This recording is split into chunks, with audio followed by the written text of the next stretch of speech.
Baik, kemudian kita lanjut ke materi 2, yaitu tujuan dan prinsip-prinsip BK di TK dan SD. Tujuan BK di TK dan SD menurut Yusuf tahun 2009, tujuan bimbingan dan konseling secara umum adalah yang pertama, merencanakan kegiatan penyelesaian studi, perkembangan karir, serta kehidupannya pada masa yang akan datang. Kemudian yang kedua, mengembangkan seluruh potensi yang dimilikinya seoptimal mungkin. Yang ketiga, menyesuaikan diri dengan lingkungan pendidikan, masyarakat, serta lingkungan kerjanya. Yang keempat, mengatasi hambatan serta kesulitan yang dihadapi dalam studi, penyesuaian dalam lingkungan pendidikan, masyarakat, serta ataupun lingkungan kerja.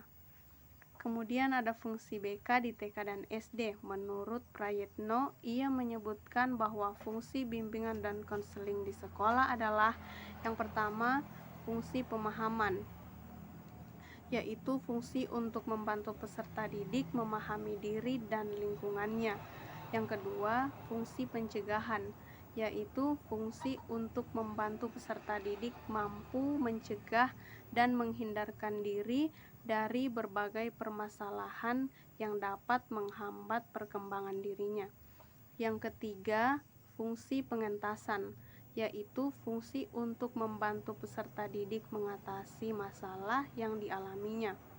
Yang keempat, fungsi pemeliharaan dan pengembangan, yaitu fungsi untuk membantu peserta didik memelihara dan menumbuh kembangkan. Yang keempat, fungsi pemeliharaan dan pengembangan, yaitu fungsi untuk membantu peserta didik memelihara dan menumbuh kembangkan berbagai potensi, berbagai kondisi positif yang dimilikinya.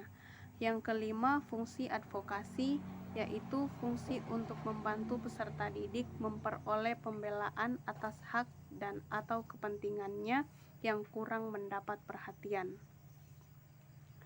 Kemudian ada prinsip-prinsip BK di TK dan SD. Berikut merupakan layanan bimbingan dan konseling di sekolah.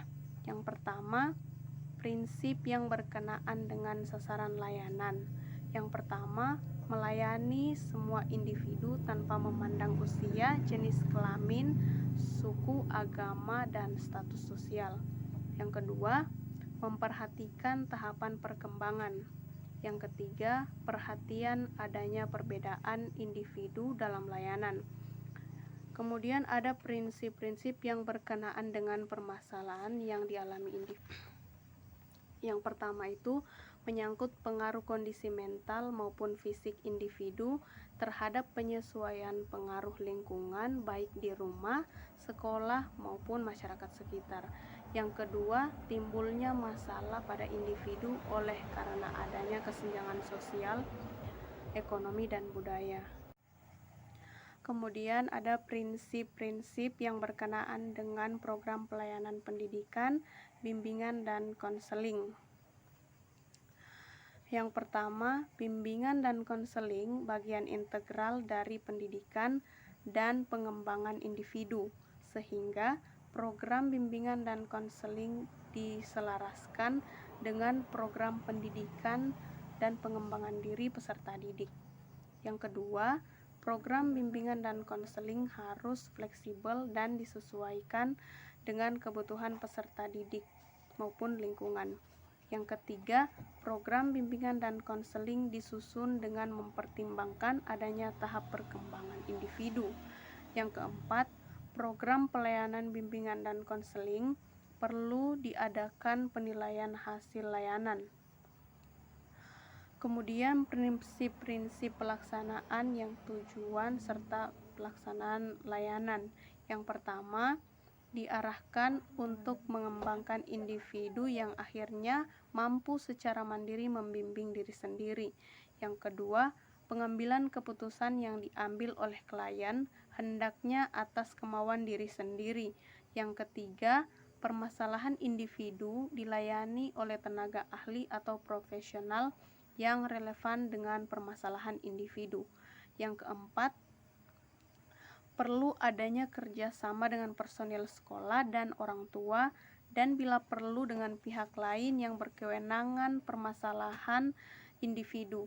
Yang kelima, proses pelayanan dan konseling melibatkan individu yang telah memperoleh hasil pengukuran dan penilaian layanannya.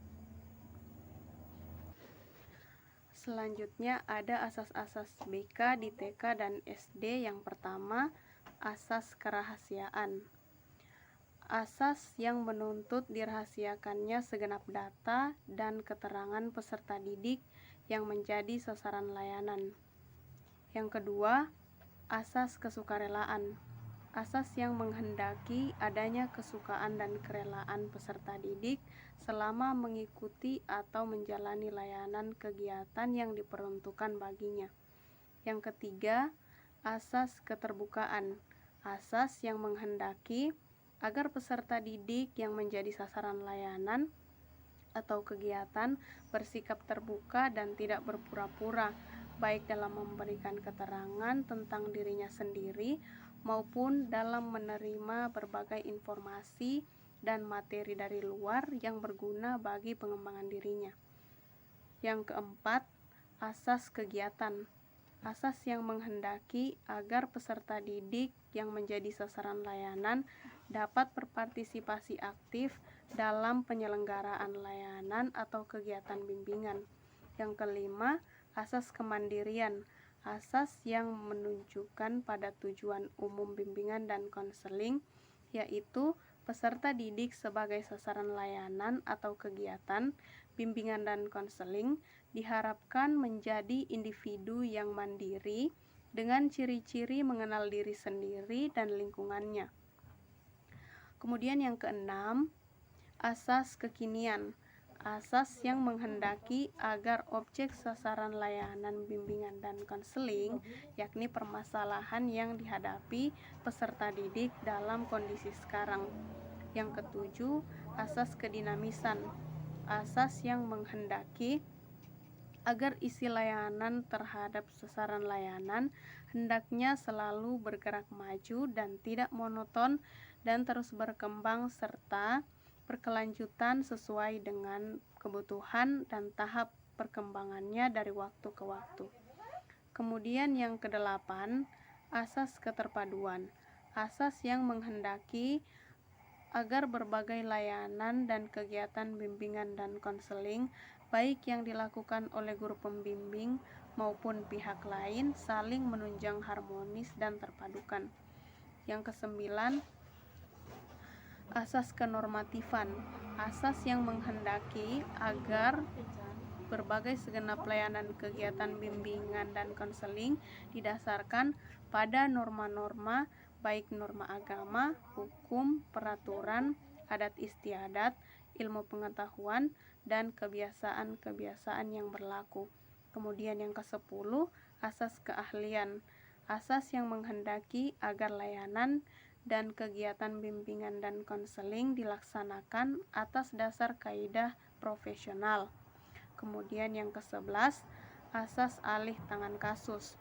Asas yang menghendaki agar pihak yang tidak mampu menyelenggarakan bimbingan dan konseling secara tepat dan tuntas atau suatu permasalahan peserta didik kiranya dapat mengalih tangankan kepada pihak yang lebih ahli.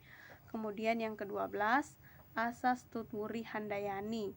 Asas yang menghendaki agar pelayanan bimbingan dan konseling secara keseluruhan dapat menciptakan suasana mengayomi atau memberikan rasa aman, mengembangkan keteladanan dan dorongan, serta kesempatan yang seluas-luasnya kepada peserta didik untuk maju.